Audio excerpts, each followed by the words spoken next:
Does your Hashimoto's get worse depending on the season? Well, this could be why. Before we jump in, my name is Dr. Nicole Fujiyama. I'm a naturopathic doctor and acupuncturist that specializes in Hashimoto's. So let's jump in. So this article was looking at research that was looking at the connections between seasonal changes and autoimmune diseases.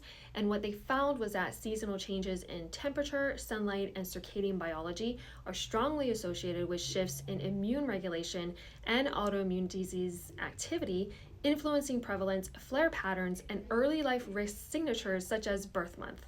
So that means all those things could be potential triggers for your Hashimoto's and also for flares. Again, this article is looking at how these environmental factors shape your autoimmune response and how monitoring them could affect your care. The article jumps in and says that although individual autoimmune diseases differ biologically, they share environmental influences that vary based on seasonality. So the seasonal cycles will modulate epigenetic effects, and then that will affect your immune system, specifically immune tolerance. And we know that immune tolerance is key when it comes to autoimmune diseases. One example of that is this 2024 pilot study that was looking at seasonal fluctuations in specific T cell subsets. So here they found T cell profiles in females between the late summer versus the late winter, and they found a higher percentage of regulatory T cells, which is what we want, helps regulate the immune system, in the summer and less in the winter. This was a small study. That's why they're saying they need to validate this with a larger study. And what was interesting is that they also found that the inflammatory Th17 cell, that women who spent more time outdoors in the summer actually had lower levels than those who were indoors. If we jump down into the article, we find that seasonal factors act as immediate triggers for autoimmune manifestations. However, early life exposures, such as the season of birth, may also predict autoimmune outcomes, which is really interesting. And there's this study here, it's a 2022 systemic review of 11 studies, found that 73% identified a significant seasonal pattern in birth months of patients who subsequently developed autoimmune endocrine diseases, with 64% of included studies identifying birth peaks in spring and or summer. And seasonality appeared more pronounced in Hashimoto's thyroiditis and in women. And in the study I was looking at, it found that there was a peak with the Hashimoto's in the spring and summer birth months. Thought that was really interesting because I'm actually born in the summer, so I was like, oh, maybe they have a point. Of course, they're going to talk about vitamin D if you're talking about the seasons. So they have the vitamin D hypothesis that says winter gestation results in maternal vitamin D deficiency. That is ultimately going to affect the baby's thymic development. That's where all the T cells get trained.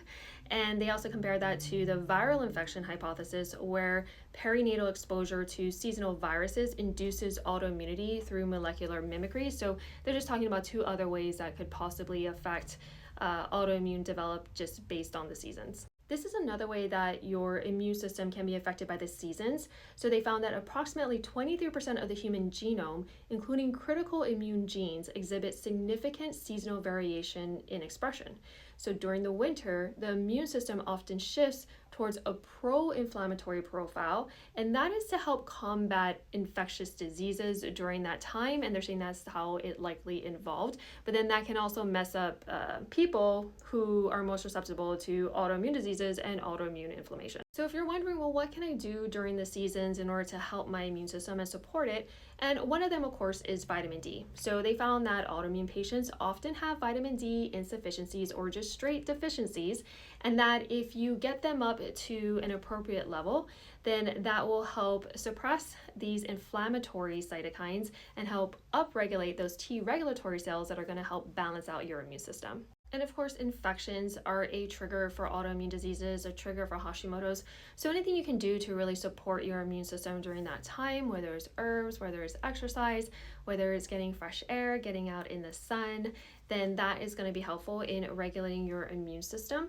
And again, here they found that the infection alone typically is insufficient to induce autoimmunity in absence of underlying genetic or immune susceptibility. So if you are already susceptible to it, to autoimmune diseases, you have it in your family, it runs in your genes, then you want to be more proactive in this, especially in the wintertime. The article concludes that anyone with autoimmune disease may benefit from seasonal awareness strategies, including monitoring vitamin D status, and this maintaining appropriate supplementation when deficiency is confirmed. And then, of course, supporting your immune system throughout those winter months or whenever you have those seasonal changes that you notice for you. I don't know if I really recommend that part.